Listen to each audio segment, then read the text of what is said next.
حدیث قدسی ہے، یا ابن آدم خلقت الاشیاء لاجلک وخلقتک لاجلی، اے آدم کے بیٹے میں نے دنیا، کائنات، تیری زمین، تیرے پلاٹ، تیری دکانیں، تیرے دفتر، تیرے آفس، تیرا سب کچھ میں نے جتنا کچھ بنایا ہے یہ میں نے بنایا ہے اور تیرے لیے بنایا ہے۔ وخلقتک لاجلی، اگلی بات سمجھ، تجھے میں نے اپنے لیے بنایا۔ انسان آم کو ہاتھ میں پکڑتا ہے، خوش ہوتا ہے کہ میرے لیے، واقعی یہ میرے لیے بنا۔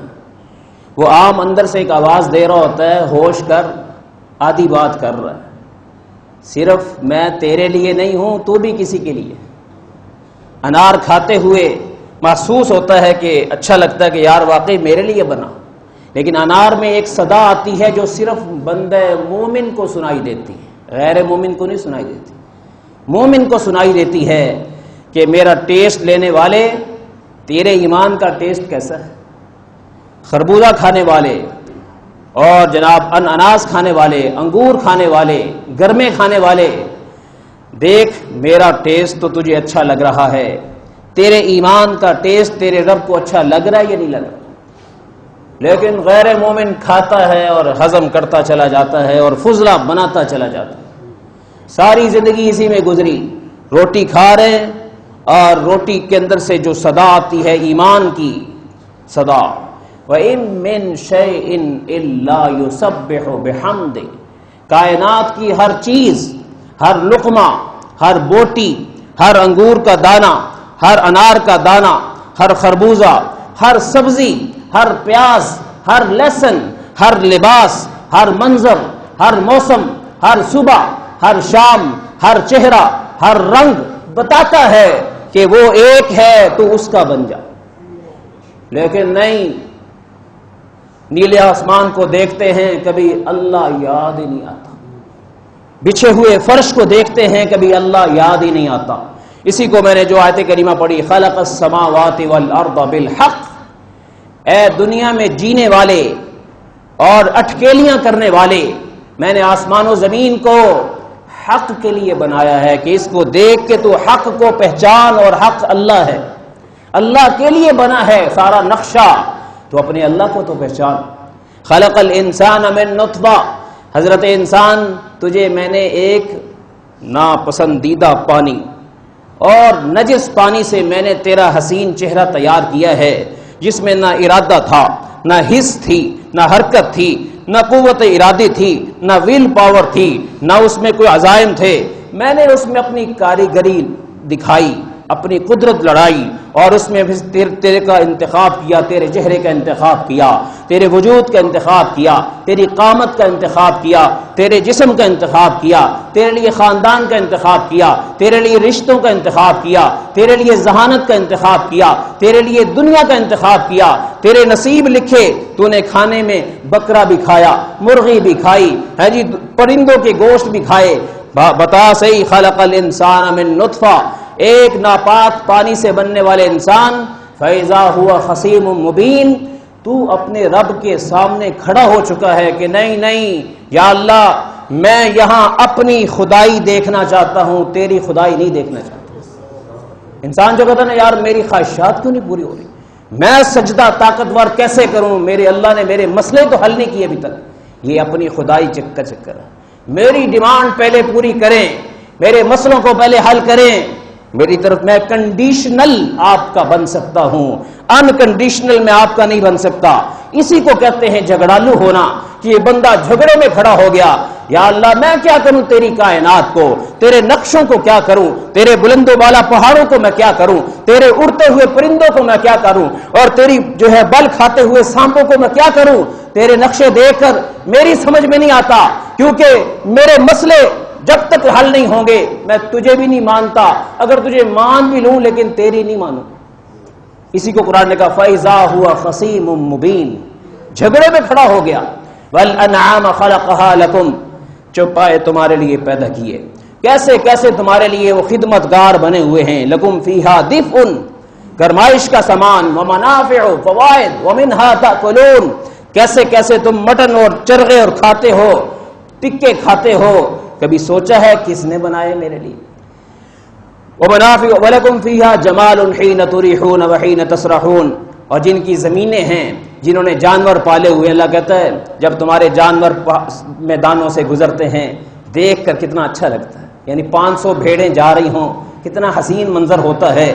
200 اونٹ جا رہے ہوں کتنا حسین منظر ہوتا ہے، 100 بکرے جا رہے ہوں کیسا خوبصورت منظر ہوتا ہے، 70 گائیاں جا رہی ہوں کیسا منظر ہوتا ہے۔ اللہ کہتا ہے ان منظروں کو دیکھنے والے، یہ سب کچھ جس نے تیرے لیے بنایا، تنہا بنایا، جبریل بھی اس کا شریک نہیں تھا، میکائیل بھی اس کا شریک نہیں تھا، اسرافیل بھی اس کا شریک نہیں تھا، اسرائیل بھی اس کا شریک نہیں تھا، نوح علیہ السلام بھی اس کے شریک نہیں تھے، آدم علیہ السلام بھی اس کے شریک نہیں تھے، زکریا علیہ السلام بھی اس کے شریک نہیں تھے، سلیمان علیہ السلام بھی اس کے شریک نہیں تھے، نہ انبیاء، نہ اولیاء، نہ صلحاء، نہ اتقیاء، تنہا بنایا۔ الہکم الہ واحد، ایک نے بنایا، سب کچھ بنایا۔ اے بندے، ان نقشوں کو دیکھ کر خوش ہونے والے، کبھی اس کے پیدا کرنے والے سے بھی خوش ہوا؟ وَالْأَنْعَامَ خَلَقَهَا لَكُمْ فِيهَا دِفْءٌ وَمَنَافِعُ وَمِنْهَا تَأْكُلُونَ وَلَكُمْ فِيهَا جَمَالٌ حِينَ تُرِيحُونَ وَحِينَ تَسْرَحُونَ، چڑھتے ہوئے جاتے ہیں اچھے لگتے ہیں، واپس آتے ہیں گھروں میں اچھے لگتے ہیں۔ وَتَحْمِلُ أَثْقَالَكُمْ إِلَى بَلَدٍ لَمْ تَكُونُوا بَالِغِيهِ إِلَّا بِشِقِّ الْأَنفُسِ، لنڈے بازار کو دیکھو کیسے بیل تمہاری خدمت میں لگے ہوئے ہیں، کیسے گھوڑے تمہاری خدمت میں لگے ہوئے ہیں۔ اللہ کہتے ہیں میں نے ان کا مائنڈ سیٹ ایسا بنایا کہ یہ میرا مہمان ہے انسان، ان کے خلاف سرکشی نہ کرنا، ان کی بات مانو کیونکہ اس نے مجھے سجدہ کرنا ہوتا ہے، اور وہ سجدہ کرنے والا بھول چکا ہے کہ میں نے کسی کو سجدہ کرنا ہے۔ میں کسی کی پراپرٹی ہوں، میں کسی کا ہوں، میں اپنا نہیں ہوں۔ کہتا نہیں یہ مکان میرا، یہ آفس میرا، یہ دفتر میرا، یہ گھر میرا، یہ فیکٹری میری، یہ دکان میری، یہ بچے میرے، یہ بیوی میری، لیکن میں اپنا ہی ہوں، میں کسی کا نہیں۔ کافرانہ زندگی پہ اترا ہوا ہے۔ هو الذی انزل من السماء ماء، اے انسان یہ دنیا کی جتنی چہل پہل ہے میں نے پانی پیچھے رکھا ہے، اگر پانی ختم کر دوں ہریالیاں ختم ہو جائیں، ہریالیاں ختم ہو جائیں، سبزے ختم ہو جائیں، فروٹ ختم ہو جائیں، پھل ختم ہو جائیں، لکم منہ شراب، اور تمہارے گردے فیل ہو جائیں،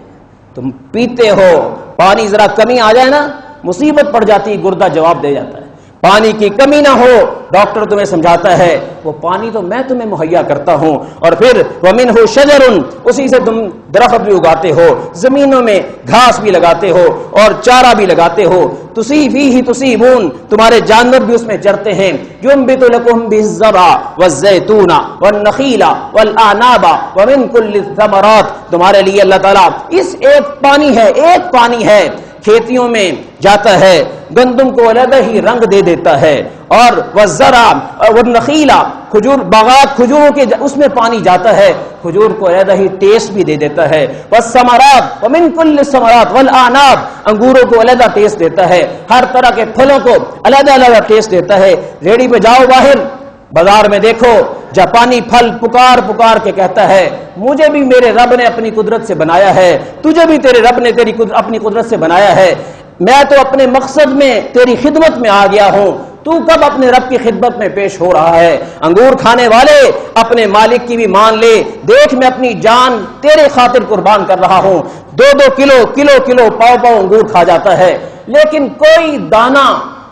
دانہ اللہ کی یاد ہی نہیں دلاتا، کوئی پیکنگ اللہ کی یاد نہیں دلاتی، کوئی سائزنگ اللہ کی یاد نہیں دلاتی۔ کیلے کیسے 12 کے گچھے اٹھا کے اپنے شاپر میں ڈال کے گھر لے جاتا ہے، بچوں کو کہتا ہے اور کھاؤ اور کھاؤ اور کھاؤ، کبھی منہ ٹوٹ جاتا ہے، کبھی منہ سے نہیں نکلتا بیٹا میں نہیں لایا تیرے رب نے بنایا ہے،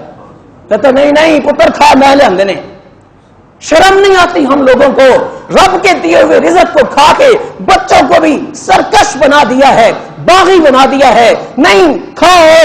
اور کھا، اس سے طاقت آتی ہے، اس سے طاقت نہیں آتی، رب کے حکم سے طاقت آتی ہے۔ کفر نہ سکھا، شرک نہ سکھا، بے ایمانی نہ سکھا، لیکن نہیں بچے کو ایمان نہیں سکھاتا، وہی بچہ بڑا ہو کر پھر قاری صاحب کے پاس آتا ہے، کہتا ہے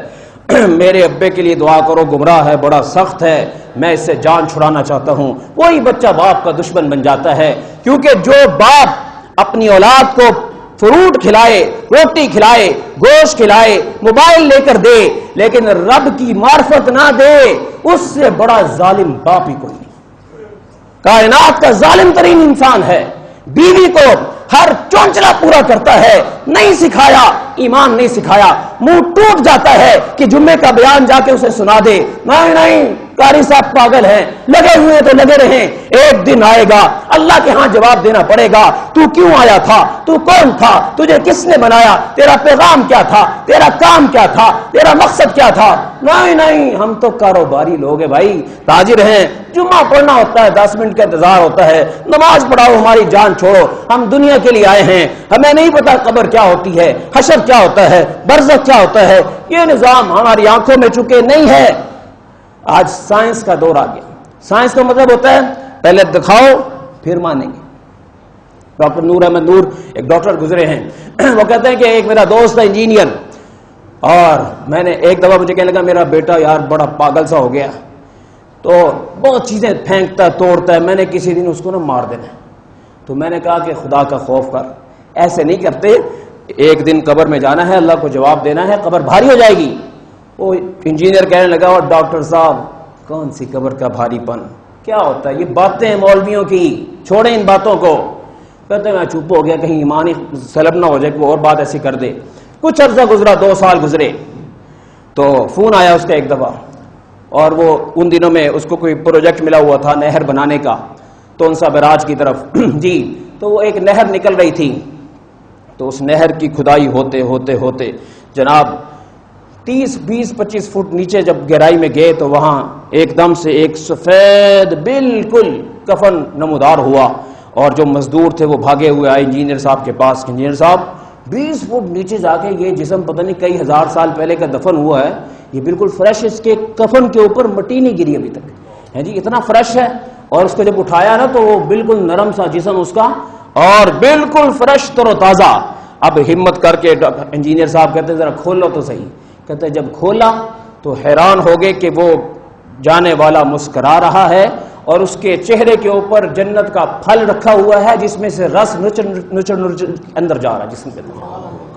اللہ کھلا رہا اس کو، اندر کھلا رہا ہے۔ اندر درخت کون اگا رہا ہے، کون پکا رہا ہے؟ کہتا میں نے اسی وقت پھر فون کیا اپنے ڈاکٹر نور احمد نور صاحب کو، ڈاکٹر صاحب میں مان گیا قبر کی زندگی ہوتی ہے۔ تو پھر کہتے میں نے ان سے کہا کہ تیرے اس ماننے پر رب خوش نہیں ہوا، کیونکہ تو نے آنکھوں سے مانا ہے، میں نے محمد کے کہنے پہ مانا ہے صلی اللہ علیہ وسلم۔ ایمان یہ ہے مصطفیٰ جو کہہ دیں وہ حق ہے اور سچ ہے۔ علی المرتضیٰ رضی اللہ تعالیٰ عنہ فتح مکہ کے موقع پر، اس سے پہلے آپ علیہ السلام نے سیکرٹ میٹنگ کی، حالات نہیں کسی کو بتانے، اور اتنے میں ایک شخص نے وہ خفیہ جو ہے میٹنگ کو جو ہے جناب اس کو پرچی پہ لکھا اور بھجوا دیا ایک خاتون کے ہاتھ کہ جاؤ اس کو مکے والوں کے حوالے کر دو۔ سید الکونین صلی اللہ علیہ وسلم کو وحی کے ذریعے بتلا دیا گیا کہ روضہ خاخ ایک مقام ہے مکہ اور مدینہ کے درمیان، وہاں پہ تمہیں ملے گی ایک خاتون، اس کے پاس ایک پرچی ہے، راز آؤٹ کرنے کے لیے دی گئی ہے، وہ اسے واپس لے کر آؤ۔ آپ علیہ السلام نے علی المرتضیٰ رضی اللہ تعالیٰ سے کہا کہ اے علی جاؤ، ایک خاتون تمہیں ملے گی، اس سے تمہیں ایک پرچی ملے گی، وہ لے کر آؤ۔ علی چلے گئے، وہاں روضہ خاخ پر پہنچے، انتظار کیا، اتنے میں وہ خاتون آ گئی، اور انہوں نے کہا وہ آپ کے پاس ایک پیغام ہے، ایک خط ہے، ایک میسیج ہے، وہ مجھے دے دو۔ وہ بھی بڑی پکی خاتون تھی، کہنے لگا نہیں کچھ بھی نہیں ہے، تلاشی سوری بظاہر جتنی تلاشی لے سکتے تھے تلاشی لی، کچھ بھی نہیں ملا، بالوں کی چٹیاں دیکھی کہیں بھی نہیں ملی۔ تو اس پر وہ کہنے لگی میرے پاس تو ہے ہی نہیں۔ تو علی کہنے لگے دیکھو ہمیں محمد نے بھیجا صلی اللہ علیہ وسلم، وہ جب کوئی بات کہہ دیتے ہیں تو وہ آسمان زمین کا نظام بدل سکتا ہے، ان کا فرمان نہیں بدل سکتا۔ اس لیے اگر تمہارے پاس نہیں ہے نا تو پھر ہمیں اس کا علاج یہ ہے کہ ہمیں تمہارا گوشت بنانا پڑے گا، کہ شاید معدے سے نکل آئے، شاید پھیپھڑوں سے نکل آئے، شاید کہیں اور سے نکل آئے، نکالنی ہم نے تم سے ہی ہے، کیونکہ ان کی بات غلط نہیں ہو سکتی۔ اس لیے اب ذبح ہونے کے لیے تیار ہو جاؤ، اب نہیں چھوڑیں گے تمہیں۔ اس پر وہ کہنے لگی اتنا یقین ہے تمہیں؟ پھر اس نے وہ چٹیا جو ہے اپنی چٹیا کھولی خاص طریقے سے، اس میں سے وہ چٹھی نکال کے دی اور یہ واپس لے کر آئے۔ یعنی یقین کتنا ہے صحابہ کو محمد الرسول اللہ صلی اللہ علیہ وسلم پر۔ آپ تاجر ہیں، عثمان غنی پتہ لگا مدینے میں قحط پڑ رہا ہے، اور 300 اونٹ جناب لدے ہوئے آئے ہوئے ہیں غلے کے، اور مدینے کے سارے تاجرین کے دروازے پر ہیں کہ جناب کچھ آج ہمارے ساتھ معاملہ کیجئے، آپ کے 300 اونٹ آئے ہیں، کچھ ہمیں بھی دے دیجئے، ہم مدینے کی مارکیٹ میں سامان کو ضرورت بھی ہے، فروخت بھی کریں گے۔ تو کہنے لگے کیا ریٹ دو گے؟ کسی نے 15-20 اوپر، کسی نے 25 اوپر، کسی نے 35 اوپر، کسی نے 45، کسی نے 50، کسی نے 100، اس طریقے سے ریٹ بتایا۔ کہنے لگے کہ مجھے اس سے زیادہ مل رہا ہے۔ کہنے لگے وہ کون دے رہا ہے؟ کہنے لگے چھوڑو اس کو، تمہیں نے لینا ہے نہیں لینا؟ اور کہ نہیں بس، کہا کہ میں اللہ کے ساتھ ریٹ کر چکا ہوں، مجھے وہ 700 گنا دے رہا ہے، لے لو سارا۔ حالانکہ وہ وقت تھا ارب پتی سے کھرب پتی بننے کا۔ ہم جیسے ہیں ذرا سا مارکیٹ میں کوئی چیز تھوڑی پڑ جائے نا، ایمان ڈول جاتا ہے، کہتا ہے ہون اللہ کا حکم نہ سناؤ، ہون ذرا سٹاک کرو بس۔ جمعے اپنی جگہ، نمازیں اپنی جگہ، روزے اپنی جگہ، تقوی اپنی جگہ، عمرے اپنی جگہ، حج اپنی جگہ، سٹاک کرو۔ ایمان ہے ذرا چھلک دیکھتا ہے پیسے کی اور ایک دم سے بہ جاتا ہے، یہ کوئی ایمان ہے ہمارا؟ اس ایمان سے ہم جنت لینا چاہتے ہیں؟ کسی دوستو اس لالچ سے نکلیے، مومن لالچی نہیں ہوتا، وہ کہتا ہے میرا اللہ کے ساتھ تعلق ہے، اس نے مجھے دینا ہے۔ تو سارا فری میں بانٹ دیا پورے مدینے میں، ایسی تجارت کی، پھر بھی اللہ نے اتنا دیا کہ پورے مدینے میں ان جیسا مالدار کوئی نہیں تھا، اللہ نے ان کو اس سے بڑھ کر دے دیا پورے مدینے کے سب سے مالدار آدمی جی۔ اور سیدہ عمر رضی اللہ تعالیٰ نے یقین ایک دفعہ اور کسرا فتح ہو گیا، اور جناب ان کا سارا، ان کے لباس، ان کی چیزیں، پوشاک، سب کچھ آیا، تو حضرت عمر نے سارا سامان دیکھا، اربوں روپے کا سامان آیا۔ تو سیدنا عمر نے پوچھا سارا سامان آ گیا؟ کہنے لگے جی سارا سامان آ گیا۔ سیدنا عمر کہنے لگے سارا سامان نہیں آیا۔ سارے لشکر والے کہنے لگے سارا سامان آ گیا۔ عمر کہتے ہیں کہ نہیں، کیونکہ میرے سامنے مصطفیٰ کا فرمان ہے صلی اللہ علیہ وسلم، انہوں نے فرمایا تھا کہ جب کسرا فتح ہوگا اس میں جو سامان آئے گا اس میں ایک تاج آئے گا، وہ تاج کسرا جو ہے اس کو ہم نے سراقہ کو دینا، پہنانا ہے، کنگن دینے ہیں سراقہ کو، اور تاج آئے گا۔ وہ تاج اس میں نہیں ہے، اس کا مطلب سامان پورا نہیں آیا، تم سب کو میں جھٹلا سکتا ہوں، محمد کی بات کو نہیں جھٹلا سکتا۔ چنانچہ کچھ ہی دنوں کے بعد ایک علیحدہ سوار آیا، اور اس نے جو بوری نکالی، سامان نکالا، اور بہت بڑا سامان تھا اس کے اونٹ پر، اس میں وہ تاج نکلا، اور اس نے یہ پیش کیا۔ عمر نے کہا اب کہہ سکتے ہو کہ سارا سامان آیا، کیونکہ محمد کا فرمان اب پورا ہوا صلی اللہ علیہ وسلم۔ سراقہ بن مالک، ان کو آپ علیہ الصلوۃ والسلام نے فرمایا، اسلام قبول جب انہوں نے کرنا تھا، سراقہ کلمہ پڑھ لو، ایک وقت آئے گا کہ مجھے کنگن دیے جائیں گے، اللہ تعالیٰ نے مجھے میری مسلمانوں کو دینے ہیں، اور پھر میری طرف سے میں تمہیں عطا کرتا ہوں۔ وہ ایک جنگ کا موقع آیا، دشمن قلعے میں بند ہو گیا، سراقہ کہنے لگے مجھے اندر پھینک دو، میں دروازہ کھولوں گا اور پھر تم اندر آ جانا۔ سب کہنے لگے آپ تو کٹ جائیں گے، آپ تو مر جائیں گے، آپ تو ٹکڑے ٹکڑے ہو جائیں گے۔ سراقہ کہنے لگے جب تک کنگن نہیں پہن لیتا، خدا کی قسم کوئی مائی کا لال مجھے نقصان نہیں پہنچا سکتا۔ مصطفیٰ کریم نے مجھے کہا تھا کنگن تو نے پہننے ہیں، جب تک میں کنگن نہیں پہنتا مجھے موت نہیں آ سکتی۔ یقین ایسا تھا ان کا اللہ کی ذات پہ۔ آج پیسے پہ یقین خراب ہو رہا ہے، بیوی عورتوں کو دیکھ کر ایمان خراب کر رہے ہیں، بچوں پہ ایمان خراب ہو رہا ہے کہ اے کتھوں کھان گے، اور تو کوئی خود کھا رہا ہے کہ یہ کہاں سے کھائیں گے۔ یہ بے ایمانی ہے کہ میں محنت سے کھاتا ہوں، میں دکان سے کھاتا ہوں، میں دفتر سے کھاتا ہوں، اسی لیے